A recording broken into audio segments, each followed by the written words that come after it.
GoPro's drone efforts aren't going so well. Hey you, it's me, Curtis P. It's time for some coffee.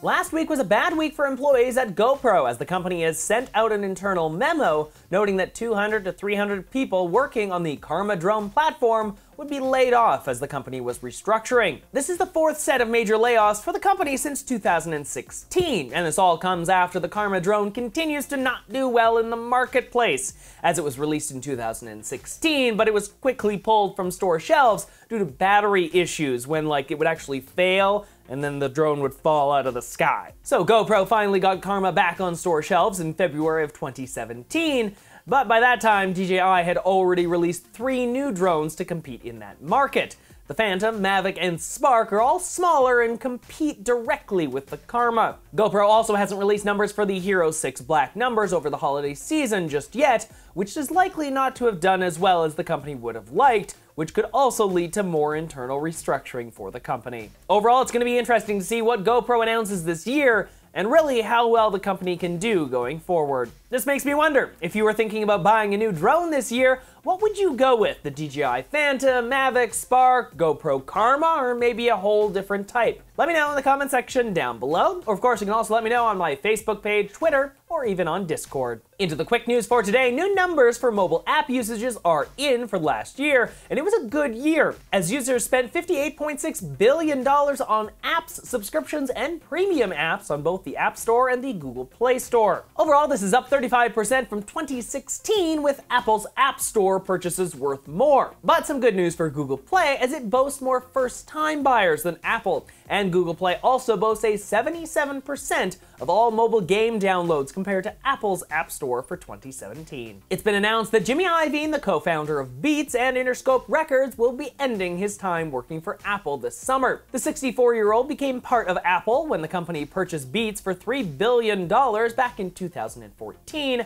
so they could merge and create Apple Music. Currently, Jimmy Iovine doesn't have a title within Apple, so it was really only a matter of time before he left. SpaceX conducted another successful rocket launch last night as the company launched their secret government Zuma spacecraft into orbit, while also landing their Falcon 9 booster rocket back at Cape Canaveral Air Force Station. Now, this launch was originally scheduled for November, but it had to be pushed back due to bad weather multiple times. Google has announced it was a very profitable holiday season for the company's Google Home department, as the company sold 1 Google Home Mini every second since they started selling them back in October. An estimation brings that around 6.4 million speakers sold around the world.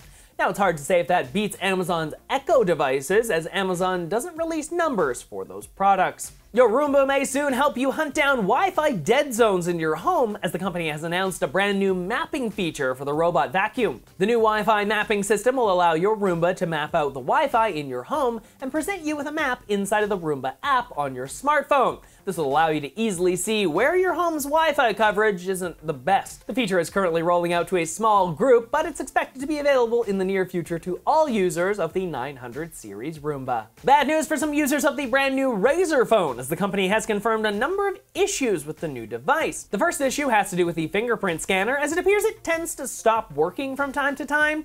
And even worse, sometimes the phone's software even forgets it has one installed in the first place. Inside the security settings, the fingerprint settings may disappear, and only multiple factory resets and physically cleaning the fingerprint sensor can actually resolve these issues. Another issue, the camera app sometimes likes to add filters onto your photos, even if you didn't want them. This, of course, can be super annoying to some users, as it appears the filters only show up after the photos have been taken, and there's really no way to remove the filters once they've been applied. And last, the display suffers from this strange dimming problem, where after about 30 minutes of gaming or processor-intensive work, the phone's screen will just dim, and there's really no way to get it back, except for a hard reset, and that will get it restored. Now, RAZER says they are looking into all of these issues and are working on issuing a new software update in the future to resolve all of this. Continuing to talk about the Apple battery problem here, it looks like up to 26 lawsuits have been filed around the world because of the company's intentional slowing down of older iPhones. The case claims that Apple failed to properly disclose of the power management changes,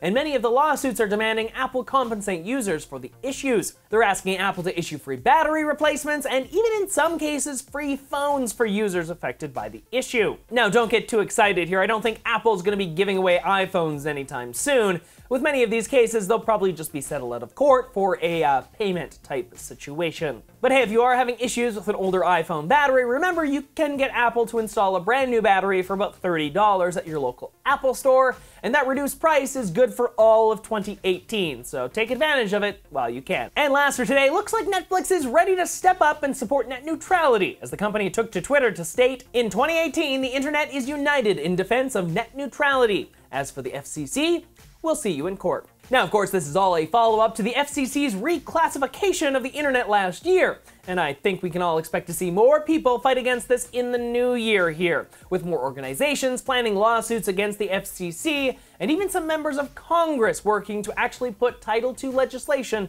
back in order. Well, that's all for today. If you enjoyed the show, make sure you hit that like button. And of course, if you're new to the channel, click that subscribe button and join the notification squad so you can stay up to date on all of the latest videos I post throughout the week. Of course, if you missed an episode, make sure you click or tap right over there to check it out. Until tomorrow, everybody, I'm Curtis Paradis. Have an amazing day.